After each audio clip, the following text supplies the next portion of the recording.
स्वागत है आप सभी का हमारे YouTube channel RAC education point पे। आज हम बात करने वाले हैं रीजनिंग के एक टॉपिक वेन आरेख की, जिससे एनटीपीसी में लगभग 3 से 4 क्वेश्चन पूछे जा रहे हैं। चलिए पहला क्वेश्चन देखते हैं। पहला क्वेश्चन है, 30 व्यक्तियों के एक क्लब में प्रत्येक व्यक्ति कम से कम एक समूह शतरंज, नाटक और कला से संबंधित है। हमारे पास 3 खेल हैं तो हम 3 वेन आरेख बना लेंगे, यानी 3 व्रत हमें बना लेना है, पहला, दूसरा और तीसरा।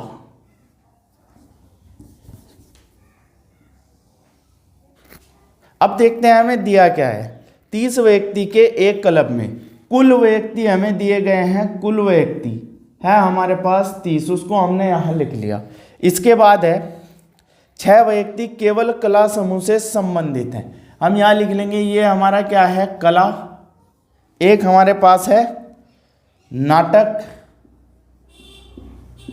और शतरंज। सबसे पहले हमें दिया है 6 व्यक्ति केवल कला समूह से संबंधित हैं।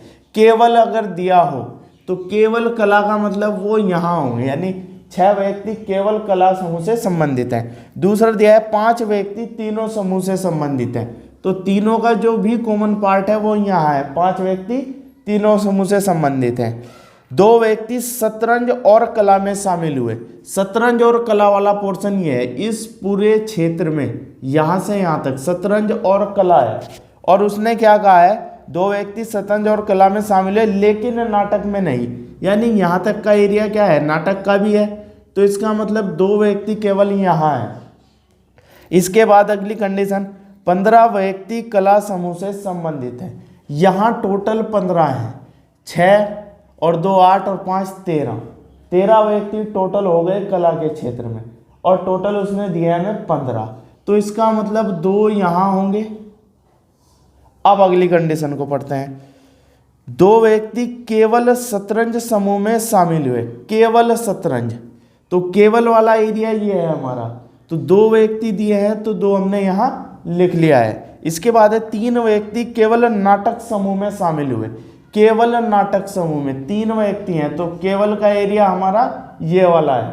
केवल की बात करें तो उसे हमें यहाँ लिखना है, यहाँ लिखना है और यहाँ लिखना है। अब इतना करने के बाद हम देखते हैं यहाँ ये वाला पोर्शन हमारा क्या रह जाता है, खाली रह जाता है। अब हम देखेंगे टोटल कितने हैं, 30। अभी तक टोटल यहाँ कितना हुआ है, 6 और 2 8, 8 और 2 10 और 5 15, 15 और 3 18 और 2 20, तो टोटल यहाँ 20 हुए। इसका मतलब यहाँ पे कितना है, 10। अब क्वेश्चन दिए गए हैं हमें, उनको हम सॉल्व करेंगे। पहला क्वेश्चन दिया है, कितने व्यक्ति शतरंज और नाटक समूह में शामिल हुए लेकिन कला समूह में नहीं।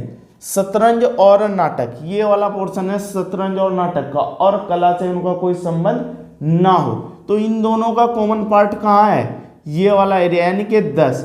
तो पहले क्वेश्चन का हमें आंसर मिल जाता है 10। अब देखते हैं क्वेश्चन नंबर 2 इसका। कितने व्यक्ति केवल एक समूह से संबंधित हैं।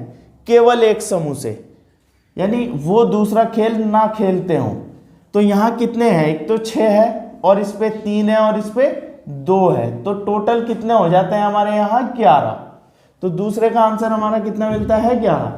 अब क्वेश्चन नंबर देखते हैं इसका तीसरा। कितने व्यक्ति शतरंज समूह से संबंधित हैं। शतरंज समूह से, शतरंज समूह ये है हमारा, तो शतरंज समूह की बात करिए और इसके अलावा और कोई प्रतिबंध नहीं दिया है।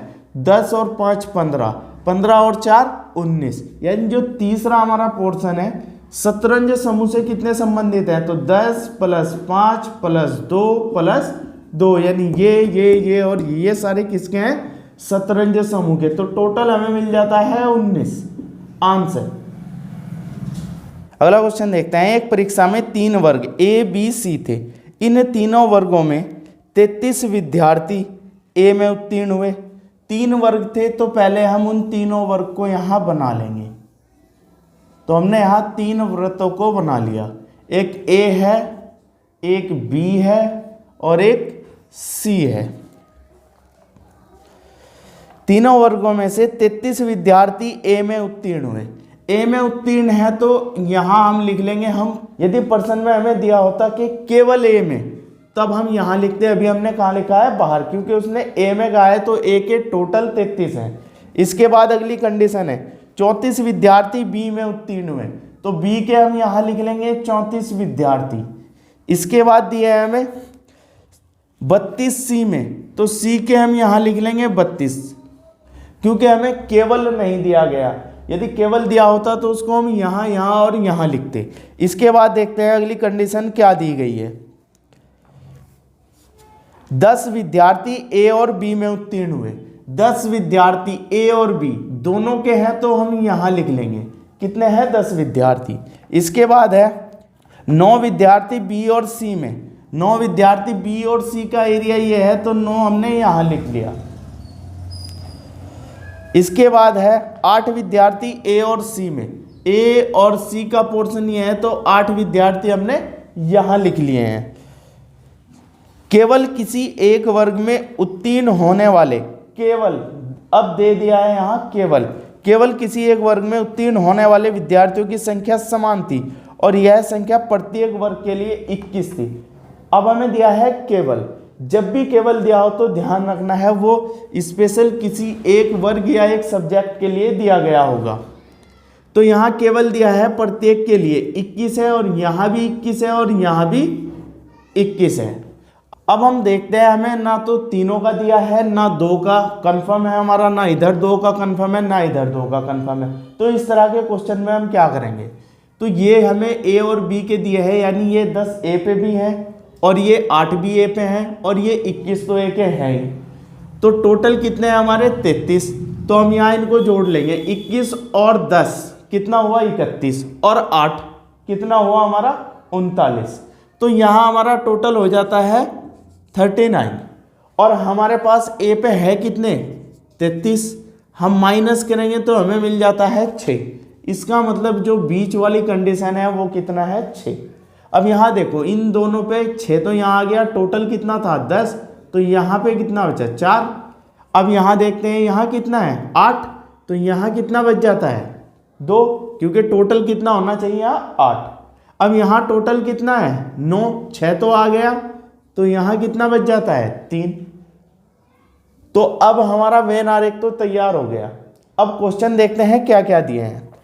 पहला क्वेश्चन जो हमें दिया है उसमें दिया है कितने विद्यार्थी सभी वर्गों में उत्तीर्ण हुए। क्वेश्चन नंबर 1, सभी में उत्तीर्ण का मतलब तीनों में। सभी में उत्तीर्ण का मतलब तीनों में, तो सभी में कितने उत्तीर्ण हुए हैं? 6। इसके बाद अगला क्वेश्चन मिल जाता है कितने विद्यार्थी 3 वर्गों में से केवल एक में ही उत्तीर्ण हुए। केवल एक में ही उत्तीर्ण हुए, केवल एक में, केवल एक में। यहाँ 21, यहाँ 21 और यहाँ भी 21, यानी कितना हुआ? 63। तो केवल एक एक में उत्तीर्ण होने वाले 21, तो केवल एक एक में उत्तीर्ण होने वालों की संख्या कितनी है हमारी? 63। अब अगला क्वेश्चन हमें दिया है एक या एक से अधिक वर्गों में उत्तीर्ण विद्यार्थियों का केवल वर्ग ए में उत्तीर्ण विद्यार्थियों से अनुपात, यानी जितने भी यहाँ टोटल पास हुए हैं वो, और उनका अनुपात हमें निकालना है ए से। तो कुल कितने पास हुए हैं हमारे? कुल पास देख लेंगे कितने हैं। तो 21 प्लस 21 प्लस 21, इसके बाद 4 प्लस 6 प्लस 2 और प्लस 3, यानी टोटल हमें यहाँ कितना मिल जाता है? जोड़कर इन्हें 78। अब केवल ए में, अब देखते हैं केवल ए में पास होने वाले कितने हैं। केवल ए में, केवल ए में, केवल ए में पास हुए हैं 21, तो इनका हमें अनुपात ज्ञात करना है। तो क्वेश्चन नंबर 3 जो है इसमें हमें इस टोटल का इस ए में पास होने वाले से अनुपात ज्ञात करना था। तो कितना आ गया? 78/21। अगला नंबर है 60 विद्यार्थियों के समूह में 25 क्रिकेट खेलते हैं। तो कुल हम लिख लेंगे कितने हैं? कुल हमारे पास हैं 60 विद्यार्थी। अब दिया है 25 क्रिकेट खेलते हैं, इसके बाद है 30 फुटबॉल खेलते हैं, 25 वॉलीबॉल खेलते हैं। हमें 3 खेल दिए हैं तो हम यहाँ 3 वृत्त जो है बना लेंगे। उन पे लिख लेंगे, एक है हमारा क्रिकेट, इसके बाद है हमारा फुटबॉल, तीसरा खेल हमारा है वॉलीबॉल। अब पढ़ते हैं हमें आगे क्या दिया है। समूह में से 25 क्रिकेट खेलते हैं, तो 25 को हम यहां लिख लेंगे, और यहां हमें अगर दिया होता केवल 25 क्रिकेट खेलते हैं, तो केवल दिया होता तो हम इस 25 को यहां लिखते, केवल वाले पोर्शन को हम यहां पर लिखेंगे। ठीक है, इसके बाद देखते हैं 30 फुटबॉल खेलते हैं, फुटबॉल पर हमने यहाँ लिख लिया 30, यहाँ भी हमें केवल नहीं दिया गया। इसके बाद दिया है 24 वॉलीबॉल खेलते हैं, तो 24 हमने यहाँ लिख लिया। इसके बाद दिया है 10 क्रिकेट और फुटबॉल खेलते हैं, क्रिकेट और फुटबॉल, तो 10 को हमने यहाँ लिख लिया क्योंकि दोनों का पोर्शन है। इसके बाद है 9 क्रिकेट और वॉलीबॉल, क्रिकेट और वॉलीबॉल, तो 9 को हम यहाँ लिख लेंगे। इसके बाद हमें दिया है 12 वॉलीबॉल और फुटबॉल खेलते हैं, वॉलीबॉल और फुटबॉल का पोर्शन यहाँ है, तो दोनों का हम लिख लेते हैं। इसके बाद हमें दिया है 5 तीनों के खेल खेलते हैं, 5 तीनों खेल खेलते हैं, तो हम 5 को यहाँ पे लिख लेंगे। अब यहाँ इन दोनों में जो खेल रहे थे वो कितने थे, 9 में से 5 यहाँ आ गए, तो यहाँ कितने बच जाते हैं, 4। अब यहाँ कितने हैं, 12, इन दोनों के कितने हैं, 12 में से 5 आ गए, तो यहाँ 7 बच जाता है। अब इन दोनों के कितने हैं, 10, जो दोनों खेल खेल रहे हैं 10 में से 5 आ गया, तो यहाँ हम कितना लिखना है, 5। अब हम देखते हैं टोटल क्रिकेट के कितने हैं, 25, और यहाँ कितने आ चुके हैं अभी क्रिकेट के अंदर, 5 और 5 10 और 4 14, और करने कितने हैं हमें यहाँ 25, तो यहाँ कितने मिल जाते हैं, 11। अब देखते हैं फुटबॉल में है 30, तो यहाँ कितने आ चुके हैं, 10 और 7 17, बचा कितना, 13, उसको हमने यहाँ लिख लिया। तो टोटल 30 हुए, इसके कितने हैं, 24। यहाँ देखते हैं कितना है, 4 और 5 9 और 7 16, और यहाँ कितना बचा फिर, 8। अब क्वेश्चनों को देखते हैं क्या दिए हैं। पहला क्वेश्चन है, कितने विद्यार्थी केवल 2 खेल खेलते हैं। पहला जो क्वेश्चन दिया है, केवल 2 खेल, केवल 2 खेल खेलने वाले विद्यार्थी, तो यहां हम लिख लेंगे, ये भी केवल 2 खेलते हैं 4, केवल 2 खेलते हैं 7, केवल 2 खेलते हैं 5, इसको नहीं ले सकते, तो यहां है तीनों खेल खेलने वाले, तो 7 और 5 12 और 4 16, तो पहले का आंसर हमें मिल जाता है 16। अब क्वेश्चन नंबर है हमारा 2, कितने विद्यार्थी इनमें से कोई भी खेल नहीं खेलते हैं, कितने विद्यार्थी इनमें से कोई भी खेल नहीं खेलते हैं। हम सबसे पहले देख लेंगे खेल खेलने वाले कितने हैं, तो यहां खेलने वाले लिखते हैं हम, खेलने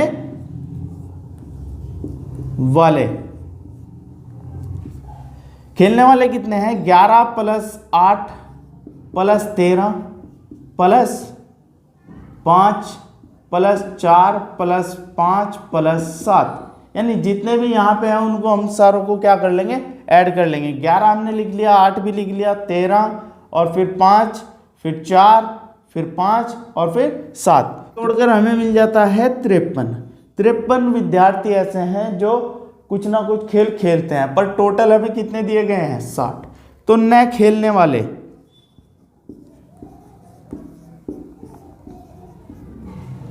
वाले हम टोटल में से इन खेलने वालों को माइनस करेंगे तो हमें मिल जाता है 7, तो ना खेलने वालों की संख्या कितनी है, 7।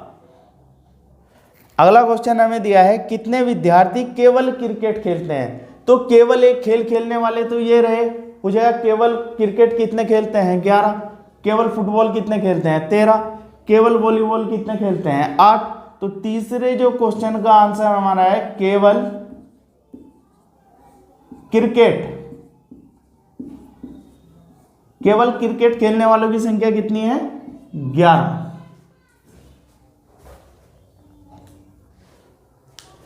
यदि आप सभी को वीडियो अच्छी लगी हो तो इसे लाइक कमेंट और शेयर जरूर कीजिएगा। धन्यवाद।